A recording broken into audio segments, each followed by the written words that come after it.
माँ के गर्भ में एक बच्ची है जो अपने पिता को एड्रेस कर, उसको पता चल गया है कि हमें गर्भ से हटाने का एक कुचक रचा जा रहा है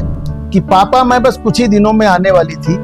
अभी अभी तो दिव्य दृष्टि रवि ने पंकज पर डाली थी, तभी से मैंने इस जग में आने की हसरत पाली थी। मेरे नन्हे नैनों ने देखे थे जाने कितने सपने, अनजानी दुनिया के चेहरे लगने लगे थे मुझको अपने, और गोल मटोलू मम्मी सच में मुझे बहुत भाती थी, और बड़े भैया की बातें मुझको बहुत हंसाती थी। आपने भैया को डांटा था जब सारी टाफी खाली थी, पापा मैंने इस जग में आने की हसरत पाली थी। सोचा था पापा की उंगली थाम उन्हें दौड़ाऊंगी, मेला जाकर झूला झूलूं, चाट मिठाई खाऊंगी, दौड़ दौड़ कर पूरे घर में माँ को खूब छकाऊंगी, और अगर वो लगी डांटने आपके पीछे छिप जाऊंगी। जब भी नीली पीली तितली आसमान में उड़ती थी, मेरे मन में पंख फैला उड़ने की चाहत पलती थी, अपनी पलकों पर ख्वाबों की माला एक सजा ली थी, पापा मैंने इस जग में आने की हसरत पाली थी। फिर वो देखती है कि एक डॉक्टर आ रहा है अपने खंजर हथियार लेकर के, तो पापा ये है कौन राक्षस, श्वेत रंग के कपड़े पहने, चाकू खंजर हाथ लिए है, पहले मैं समझी थी गहने, क्रूर काल के पंचों में ये मुझको जकड़ रहा है, इधर उधर मैं भाग रही हूँ लेकिन मुझको पकड़ रहा है, अट्टहास कर रहा राक्षस मुझको डांट रहा है, थोड़ा थोड़ा सा ये पापा मुझको काट रहा है, मैं बेजुबान छोटी हूँ, अब तो भाग नहीं सकती हूँ, भीख प्राण रक्षा की इससे मांग नहीं सकती हूँ, श्वेत राक्षस से लड़ पाऊं इतनी ना बलशाली थी, पापा मैंने इस जग में आने की हसरत पाली थी। और अंतिम है कौन आएगा दुनिया में और किसे जाना है, ये होता विधि का विधान हमने तो ये माना है, एक बार भैया का चेहरा देख तो लेने देते, एक बार माँ के आंचल में चैन से सो लेने तो देते, एक आपकी खुशी की खातिर जान निछावर कर देती, दुनिया वाले आपसे कहते ऐसी होती है बेटी,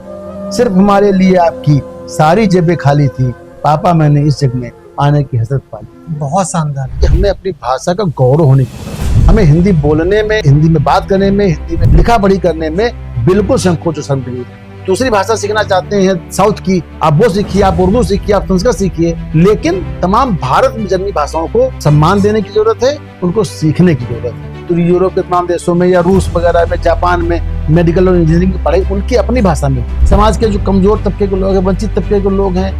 जो निर्धन तबके के लोग हैं, वो केवल भाषा के भय के कारण अपनी प्रतिभा को नहीं निखार पाते। अभी तक के जीवन में मैंने ये अनुभव किया है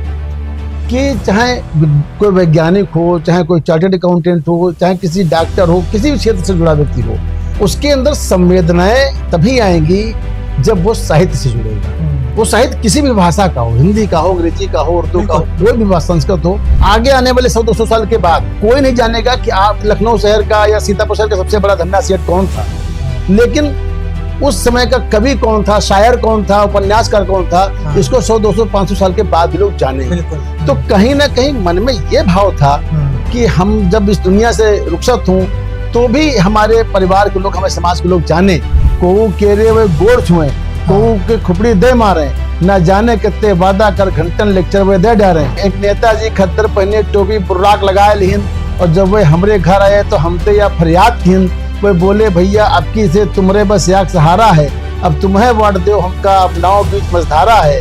हम बोले नेताजी हम तो तुमका वोट देते हैं, हमरे पुरखा तुमका मानिन, हम तो तुम्हारे पर लेते हैं। यसुल नेता गदगद हुई के छाती धोको नस्तरे लाग, और दौड़ गोड़ हमरे पकड़िन, चरणन मां सर्वे धरे लाग।